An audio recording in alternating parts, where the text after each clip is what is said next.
Washington proved, though, something on Friday night in their win against Oregon. It's not just that they're a playoff caliber team. They proved on Friday night, I thought, in Las Vegas, that they are a national championship contender.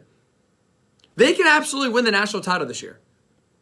With how they played and pushed around Oregon for a large part of that game, they can go toe-to-toe and beat Georgia, Alabama, Florida State, Texas, Michigan, you name it, Ohio State, if chaos breaks. Whoever Washington faces in the playoff, they can beat them. They're a damn good team. And they showed to anyone that doubted them or anyone that questioned them, they're not a soft, air raid, typical Pac-12 team. That's the stereotype, right, for a lot of that West Coast football. Good passing offense, great quarterback play, but soft. Can't play the big boy football when it comes down to it.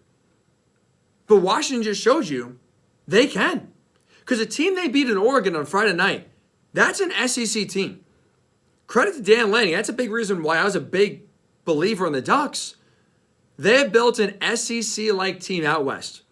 They're big, they're physical, they're fast, they're obviously talented. But how Alabama plays, how Georgia plays, how they build that philosophy, Oregon models themselves after those programs.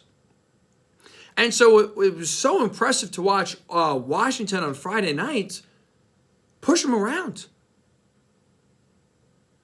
Washington legitimately pushed an SEC caliber team in Oregon around the field. They dominated the line of scrimmage. The line of scrimmage all game was controlled by the Huskies. They ran the ball really well, and that's, again, a sign of a dominant team. Ran the ball down Oregon's throats, 157 rushing yards. And what's impressive, too, about that number, it's not just 157, nice number for a team that is known for their air raid offense, but it's also the fact that late in the game especially, Oregon knew the run was coming. And they still couldn't stop it. Early, late, Washington was in a groove, running the football. Oregon sold out and still had trouble slowing down that Washington rushing attack. That shows you the offensive line, how good they are, how physical they are, how technically sound they are, how talented they are. They can move bodies. That's a really talented Oregon defensive line they faced. And they pushed them around all game. They moved them where they wanted to move them. They kept Michael Penix Jr. clean in the pocket. But it wasn't just the offensive line for Washington that I thought was very impressive. And why, again, that they show that they are a true national title threat here. But it's also the defensive line. They control the line of scrimmage on their end as well. Oregon is one of the best rushing teams in the country. Huskies bottled them up. Outside of a few Bo Nix unscripted scrambles off of broken plays, the run game is non-existent for the Ducks, and that's been one of their bread and butter areas. They have been one of the most, I would argue, Oregon's been the most balanced team in college football this year in terms of throwing the ball and running the ball. I don't think a team ran it and threw it at the same time as well as Oregon has. And to the Huskies' credit, they made them one-dimensional in part because of the score, but also in part they just took the run away. Didn't let them run the ball. That's a huge, huge sign when you go against Georgia. If you can make them one-dimensional, that's massive. Michigan, same thing. And there's no reason to believe that they can't. Again, that's an SEC caliber Oregon team. Big, strong bodies on that offensive and defensive lines that have pushed people around all season. And Washington did it not once, but twice. Twice to them. That's a national championship medal right there. So they have, there are a few prerequisites, right? You got to be strong in the trenches. Washington showed that on Friday night. Got to have a great quarterback. They got one. Michael Penix Jr. is not only talented, he's tough as nails. He's clutch. His accuracy is unchallenged. Some of those windows he dropped those passes in, I mean, it's truly threading the eye of a needle.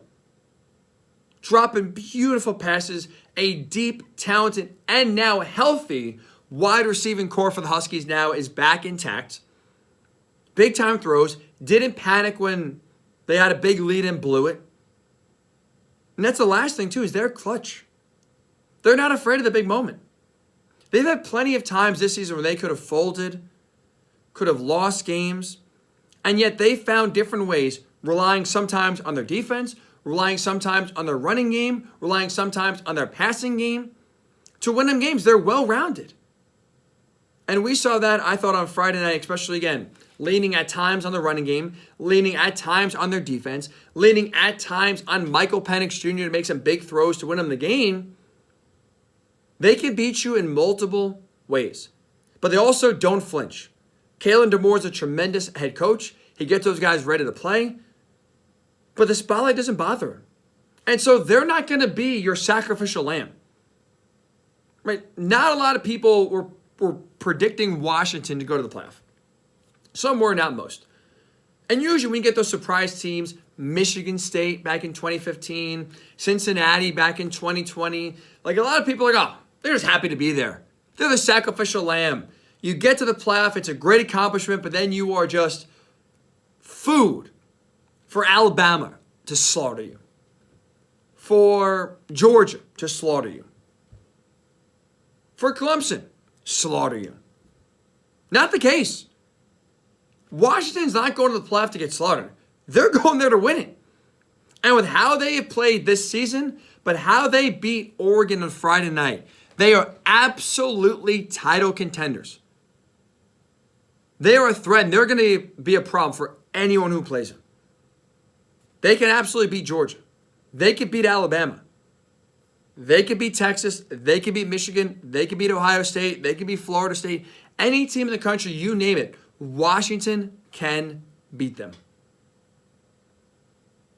I had questions going into this game. I picked Oregon. Honestly, I didn't really think Washington had a big chance to win this game. I was all in on the Ducks. Obviously, the point spread being 10 points was also a big indication of how Vegas felt about this matchup. Washington went to a few close calls. Some impressive wins on the road at Oregon State. Number 11 at the time. Tough win, impressive win in the rain, by the way, in the elements. But they had a few close calls. Washington State last week, the Apple Cup game came down to a last-second field goal and a fourth down conversion in their own end. But again, by the way, that shows you aggressiveness on the coaching, but also execution. Big moment, rivalry game, season on the line, fourth down in your own end. You don't get it, the game's over. They executed to perfection. Washington is tough in the trenches, don't flinch, clutch, run the ball, can lean on their defense at times, great quarterback. They check every box you need to check to win a national title. They are 1,000,000% capable of winning a national title now that they are in the playoff.